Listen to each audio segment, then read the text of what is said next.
Hi everyone, it's me again Christian and welcome back to my channel. So today, nanghinlo ko kay grabe gid kaabog among balay. So this is also the problem here. I'll be doing my daily routine here which is cleaning my flat. Hindi naman gaano ka dumi yung bahay namin but kailangan talagang i-maintain na hindi kakapali yung mga alikabok. So that's the thing that I will be sharing to you. And if you're new to my channel, please don't forget to subscribe and click the notification bell for the updates and stay tuned. Enjoy watching!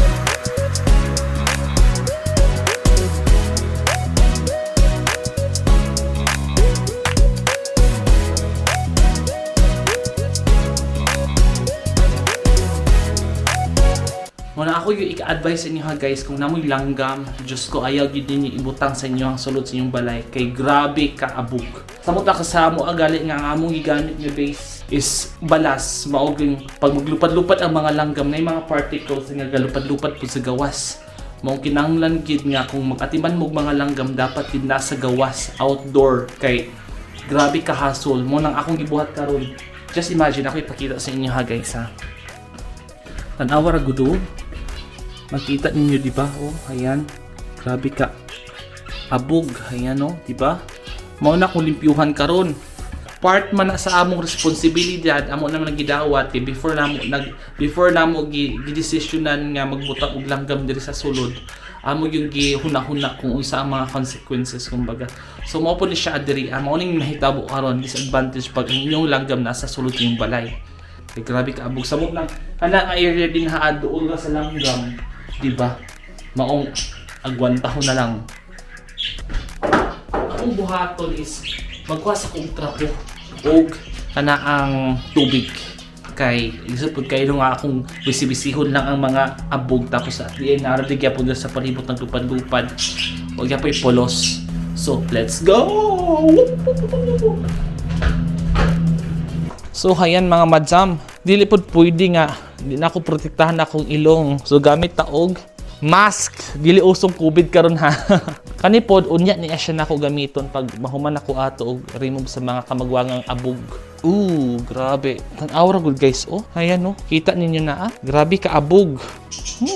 Unya malaban ka daw bikong ako ning iwiris-wiris gamit to ang pompom. Mao kinahanglan nga unahan siya og kana ang basa ang panapton para makuha ang kamagwangang buling. Mao po niya guys ang ginabuhat nako pag for example kanagaling maglimpyo-limpyo ko sa mga balay, kuhaan siya una og kamagwangang buling kay grabe lisod kaayo limpyuhan gali nga. Balik-balik ray mo agi. Wa kay kalimpyo nga makita. Kung kamo guys, kung magtrabaho gali mo mag-sideline mo adiriya, maglimpyo-limpyo og balay, you really have to be very particular kay bisang gamay nga area kinahanglan limpyuhan. So naiuban nga mga Swiss nga grabe ka stricto in terms of cleanliness kay bisang gamay kinangaabog pag di nimo malimpyuhan, kaltas imong performance, di na ka ihar sunod.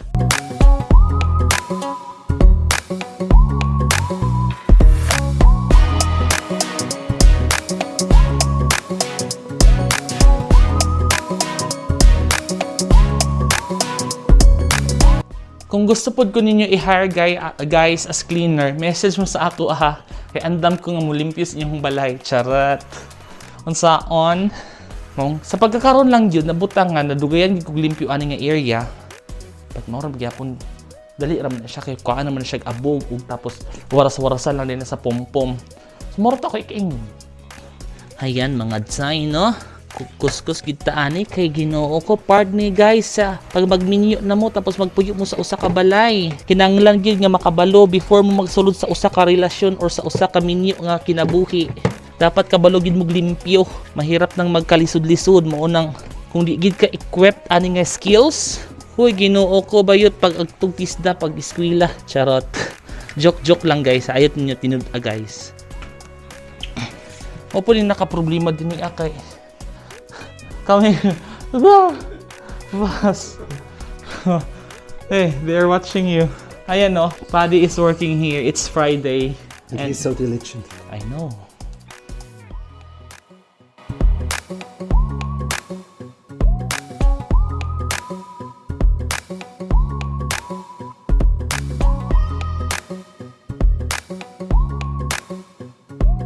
before mo musulod sa usa ka relasyon or before mo musulod sa usa ka desisyon nga moragalig naay dako kay nga responsibilidad, dapat lang gyud hunaon ninyo maayo kung kaya na ba ninyo i-take ang responsibility, isip magpuyo mo sa usa ka panimalay nga kinahanglan i-manage. Nung laban lang gitaan ninyo mga dzay, maong kamo gyud guys, pagkuan sa gid mo. Pag training sa gid mo, dapat kabalo mo magluto, kabalo mo og limpyo, kay pag mupuyo na mo sa usa ka balay, mag-ipon-ipon na gid mo. Ang trabaho dili ra ang isa ka tawo ang maglihok kung dili ka mo duha. Unya ikaw kung di ka kabalog limpyo, nga magpuyo ka sa imuhang partner kunuhay at tapos ang partner pa pud mo kay nagpuyo pa pud sa ginikanan. Kinahanglan jud guys nga kabalo kag limpyo kay imong uyunan ang batasan sa imuhang mga ugangan. Lisod pod kaayo nga magpa-sitting pretty ra ka. Lahir ba ni ang magpuyo ka sa balay nga kauban ang ginikanan sa lalaki or sa babae kay kinahanglan gyud mo timbang ka. Tabi inanha, di pod pwede nga ang imo nalang ugangan ang maglimpyo sa tanan. Ang butang lugar nga prinsesa ka kay tungod kay sa rason nga uyab ka or kaipon ka sa ilang anak, di nakamulihok, dapat lang gyud nga moambag ka guys. Magpuyuay ra ka, magtangaay ra ka nga ang uban tawo na nga kabisi na. Munang kadaghanan, kaaway yun ang ilang communication sa ilang mga ugangan dili maayo kay naibatasan sa nagpuyo nga dili ganahan ang mga ugangan. Kung kamo guys, always please your mga ugangan. Kay maura po na isa sa way nga ma-maintain ninyo ang communication. Masyada mo itong puyo ka sa usa ka balay nga ang inyong relationship is strong. You really have to learn how to be responsible. If makatabang ka, dapat di na ka magpasirmon kung unsay buhaton kay kakita ka unsa ang trabaho. Lihok-lihok pud ta guys. Mas mapadali ang trabaho kung magtinabanga.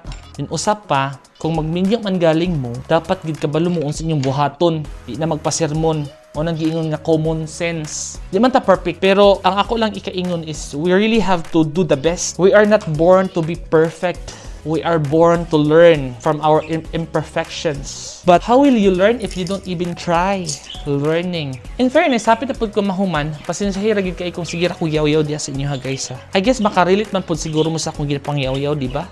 For example lang sa amo ang sitwasyon, siya gatrabaho, ay dinara ko sa balay ga puyuay. Lahi ra man gid tong makauli imong partner nga kanagaling malipayon o kanang walay problema. Lisod pud kay nga makaabot imong partner gikan sa trabaho nga grabe ka abog ang balay. Di ba? Mo nang problema. Sa opisina pa lang daan or sa lugar kung asa nagtrabaho imong pares, stressful na kaayo. Pag uli pa sa balay nagkalandakas, nabutang gid guys nga walay peace of mind ang mahitabo. Mao kung kinsa man to ang mabilin sa balay, mogid ang magkuti-kuti, mag-utingkay-utingkay, limpyuhan ang angay limpyuhan para pag abot sa inyong mga partner, ilang buhaton, makarelax, wa na yung hunaon, di na magkuti-kuti, kay limpyo naman ang balay. Before gid mo magsulod sa usa ka relasyon, dapat kabalo kag limpyo. Sudpod kaayo no. Ikaw pa ang gibuhi sa imong pares, imo pang pares ang maglimpyo. Hoy, kahayahay bagi sa kinabuhi. Karon guys, mga unta, I have here the same sudan tulingan katong giluto, hiwa pa siya nahurot. Paddy will just have his bread. Or one of our followers even asked me to let's just try tulingan. They would like you to eat tulingan.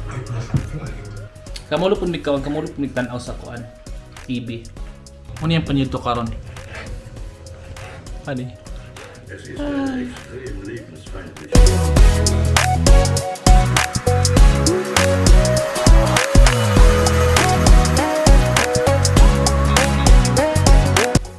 Yeah guys, so we are done having our lunch and back to work. Exactly. I need also to finish my work, so the next work that I'll be doing is to clean my plants. Kay abog na pud sila. They are so staubig too. They are so dusty. Die Blätter sind schon staubig und ich muss sie putzen. So, vamos Leute, vamos. Los geht's, wir beginnen. Wir beginnen die Arbeit, weil es gibt auch mehrere Arbeit hier, so ich muss gehen. Nicht nur hier auf dem Sofa sitzen und ja, chillen. Ich soll auch die Wohnung putzen. Karong nga video, nabutang nga, wako nagluto. Kaya si Paddy, gimingaw og kaugpan. And ako po, kinanglan po na ko ito na akong giluto nga katugaling tulingan nga akong i-share diri sa inyo ha. It's because, by the next week, kinanglan dapat mawa na may pagkaon sa mong refrigerator. Kaya wala na may dali Maong, kinanglan na mo hot to na mong mga pagkaon. First na tong limpyuhan by the way is kuan. Kaning dako na kong tanong. Kaniya siya. Kani siya ang akong kuan. Isa sa mga expensive plant here. This is the Philodendron McDowell. It's a crawling plant. After school, I traveled Switzerland for a month. I have a friend in Instagram and he's selling his McDowell and I told to myself, I would like to buy it. And akong ibuhat, I went to Basel. That's around, let's say, mga 1.5 hours. Ayan, so beautiful, diba? Look at this beautiful plant here. When the time nga ako siyang giatiman, it already produces around 3 new leaves. So, kani siya ang isa sa mga bag-o nga leaves. Kana siya. If you have McDowell, it's not really a hard plant to care of. I really love collecting plants. If you have plants there, ihatag sa kuha guys. Kaya akong atimanon. I really love it. Look at the color. And look at how big it is. See? So beautiful. They are so lovely. Anak lang niya siya sa duha ka tanom from Gloriosum. Mo ni siya kung magaiyang mama. Mo ni siya ang Gloriosum, guys. And then kaniya siya, it's a mix of Gloriosum and Pastasanum, di ba? Kaniya pod siya, isa-isahon tanig limpiun niya, guys. Mo ning nakakapoy ani ang tanom kay daghan kay siya dahon, tapos isa-isahon, di ba? Naglupad-lupad ng abog o, di ba? Ginoo ko. Kan pod, guys. Pagkuha po na ako ani nga tanom, daghan kay siya damage. Pero okay lang man kay at least nakaproduce na siya og kuan ba mga bag-o nga healthy nga dahon, tapos dagko pud siya. Aroid mixtures akong gamit ani guys. Kanang kuan siya airy at the same time dili siya dali mahutdan og moist. Sunod na itong limpyuhan is kani ang Philodendron Gloriosum. And then, crawler gyapon siya nga tanong. Dili na siya lisod limpyuhan. Kanang paspas-paspasan naman ni ayang dahon. Ang pinakakutigid limpyuhan is kani siya guys. O kana siya. Kanang Monstera Deliciosa. Mo nang pinakakuti o katuang agapantos dito o katok ipakita kagay na gali. Gipalit ko niya siya sa online. Kaingon pugid ko nga, lagi siya pagkamahal guys. I just imagine, ang gamay kaay nga similya ani nga tanom that cost me around 19 Swiss francs. 19 Swiss francs times 62. So mo na siya ang price ani. Gamay kay siya gyud. Kuan pa ni siya kana ang seedling size pa niya siya. Hayan. Then pag magdako na ni Asyam, siguro ang kadako na ani disim lang ani sa atong McDowell katok ni limpyon kagaina.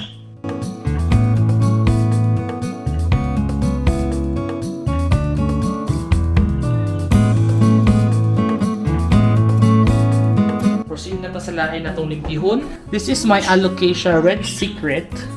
Beautiful kay no? Ayan. I bought this sa akong itarbuhuan before.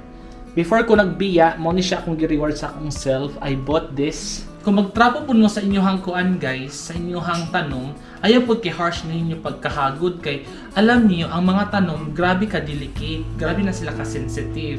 Comment kayo guys kung ganahan mo aning nga tanong, paki-mind po.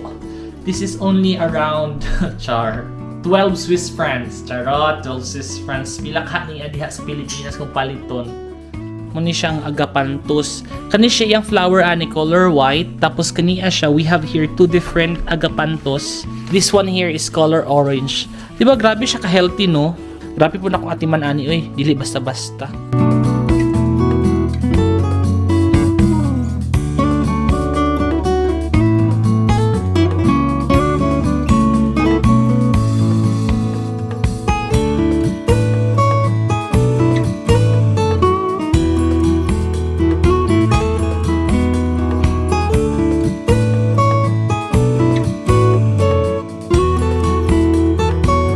Supposedly guys, kani siya nga tanong, nalagyan niya siya around let's say mga 7 kadahon. But akong gibuhat, ako masyang giputol. And then, mo na din siya ang bag-o nga tubo. At least, kung siya ba, dako na kayo siya nga dahon. Mao po ni siya ang sumpay sa akong giputol last time. Gamay-gamay siya, ani seedling size pa niya siya. Kani pud gali ka, actually, dili mangguni siya kani. Ang dako pa mangguni siya. Pero kani akong gihawiran sa inyo ha, is seedling size pa niya siya. Ayan. Ito yung last na lilinisan ko. Yan. Yung golden photos natin. Yan. Mataas na. 3 years na din ko itong inaalagaan. Kaya sobrang haba na niya. So far guys, dyan lang magtatapos yung vlog ko for today and I hope nagustuhan ninyo kahit nasa bahay lang ako tapos libot-libot lang. I hope nagustuhan ninyo. And if baguhan ka pa lang sa aking channel, please don't forget to subscribe and click the notification bell para updated ka sa paparating kong mga videos. And have a nice day guys. Goodbye.